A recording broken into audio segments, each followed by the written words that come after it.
هودن كيس قالو نمعد الله لا يقيب شو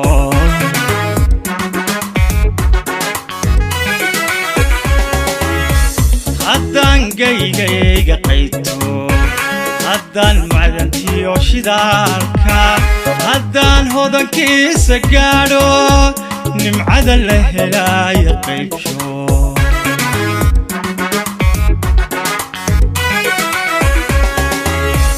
هدان غيري ذا تريتا هدان أبكو بهيشو هدان قلتي تعلوستا هدان كبت باتشهويو هدان نريد خريسا لهبتو لهبتو لهبتو هرو مركيدا لهبتو لهبتو لهبتو هرو مركيدا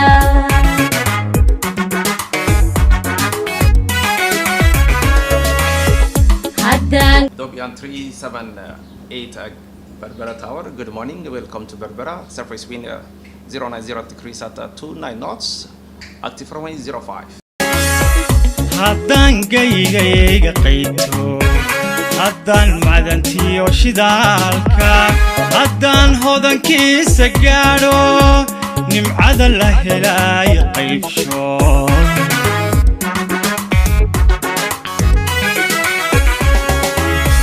هدان قي قيتو هدان معدنتي وشدالكا هدان هودن كيس قالو نمعد الله لا يقيب شو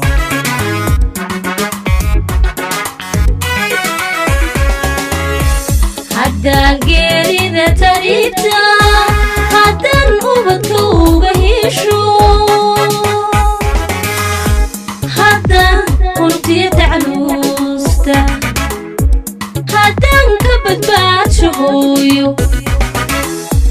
هدان نريد خريسا لهبتو لهبتو لهبتو هرو مركيدا لهبتو لهبتو لهبتو هرو مركيدا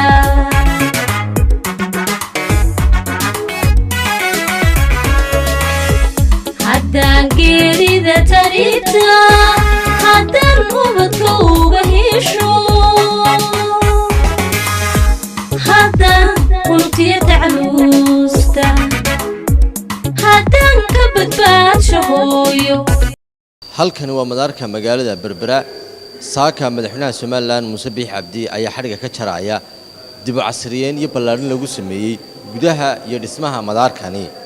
madaarka magaalada Berbera ayaa Soomaaliland waxa uu maalgelisay dawladda Imaaraadka Carabta madaxweyne Muuse Biixi Cabdi iyo marti sharaf kale oo tiro badan ayaa ka soo qayb gali doona munaasabadda xariga jarka airport-kani iyadoo ay ka mid yihiin mas'uuliyiinta mucaaradka iyo mas'uuliyiin kale oo matalaya dalka Soomaaliland saaxiibka ah waxaan boqon doonaa qaybaha kala duwan ee airport-ku ka tooban yahay qaybtani waa qaybta koobaad ee dadka dhoofaya lagu jeegareeyay baasaboorradooda iyo macluumaadkooda kale iyagoo ugu adeegaya shaqaalaha madaarka ee halkan ku sugan dadkaasi dhismahan ayaa ka mid ah dhismayaasha cusub ee lagu soo kordhiyay madaarka magaalada Berbera isagoo ah mid si casri ah u qalabaysan isla markaasina aad loo qurxiyay نمعد الله لا يقيب شو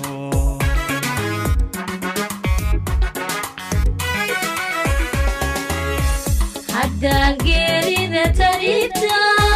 هدان أبكو بهيشو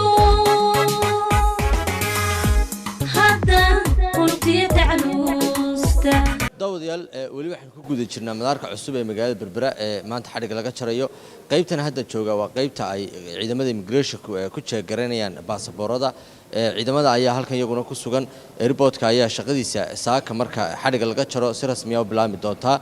iyadoo madaarka Berbera muddo dheer kadib diyaaradii ugu horeysay ay ka bilaami doonto waxaan tagi doonaa qaybaha kala duwan waxaan soo marnaa qaybo kala duwan madaarka oo dib casriyeyn iyo ballaarin lagu sameeyay sidoo kale waxaan tagi doonaa qaybaha kale ee madaarka dib casriyeynta iyo ballaarinta lagu sameeyay qaybtana waa qaybta baasaboorada lagu jeegarayo waan soo socon doonaa ilaa aynu ka gaarno dhammaan qaybaha kala duwan ee madaarka ee dib habeynta iyo casriyeynta lagu sameeyay nimcada la helaayo qaybsho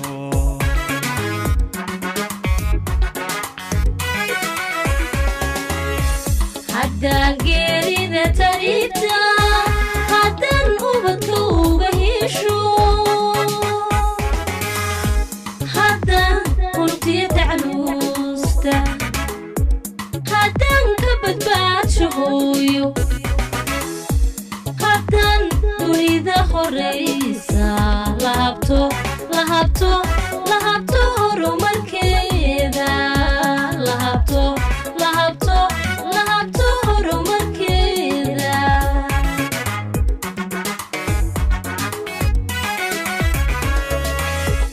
haddaan geerida tariibta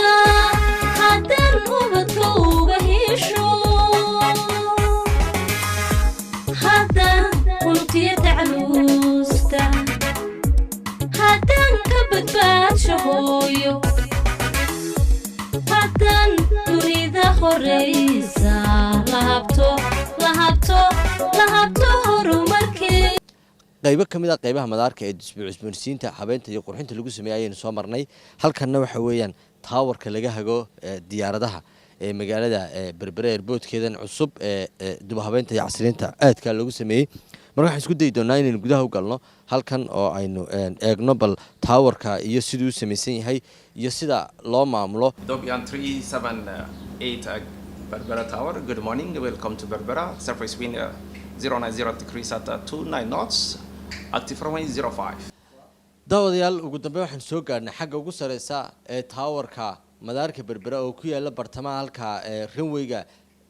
diyaaraduhu ka duulaan kuna soo degaan ahna halka taawarkani ee laga manage gareynayo diyaaradaha si casri ah ayaa loo qalabeeyay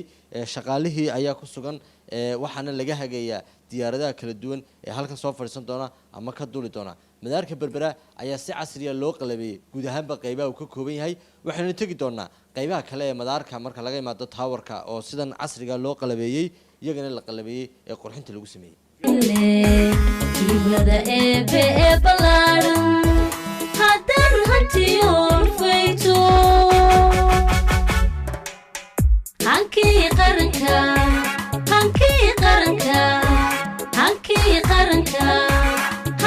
qaranka rumoobay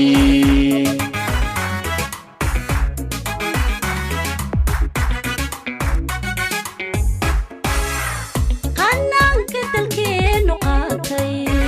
halyeeyada miirka jooga urmoodkaas haabta maanta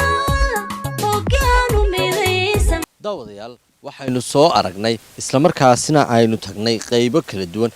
taas oo dayactir ballaarin iyo weliba qurxin lagu sameeyey hadda waxaynu soo gaadhnay qaybta runwayga ee ay diyaaraduhu ugu dambeyn ka duulaan isla markaasina ay ku soo fadhiistaan ee madaarkan caalamiga ah ee berbera international airport oo ka mid ah madaarada ugu ballaaran afrika gedidan diyaaradaha ay ka haadaan kuna soo degaan ee berbera international airport weliba qaybtan runwayga waa qaybaha sida weyn loo casriyeeyey isla markaasna ka mid ah airboodada ugu runwayga weyn ee wadamada afrika ayuu ka mid yahay airboodkan magaalada berbera sida la ii sheegay madaxweynaha somalilan muuse biixi cabdi oo ka soo qayb geli doona munaasabadda xadhigka jarka goordhow oo aynu telefishinka MMTV-yana idinka soo warrami doono ayaa waxa uu ku duuli doonaa diyaaradda ugu horeysa ee soo caga dhiganaysa madaarkan magaalada berbera oo noqonaysa diyaarad ay leedahay shirkadda Ethiopian Airlines taas oo madaxweynuhu ku tagi doono magaalada Hargeysa daawadayaal xafladda xadhigka jarka iyo weliba waxyaabaha kale ee ku saabsan madaarkan cusub ee maanta la furaayo waxaad kala socon doontaan MMTV waxay noo ballana inaan idiin soo tabino munaasabadda xadhigka jarka ay ka soo qayb galeen mas'uuliyiinta kala duwan iyo weliba madaxda ugu sareysa qaranka ee madaxweynuhu horkacayo luqmaan maxamed faarax iyo sakariye siciid MMTV gedida diyaaradaha ee magaalada berbera.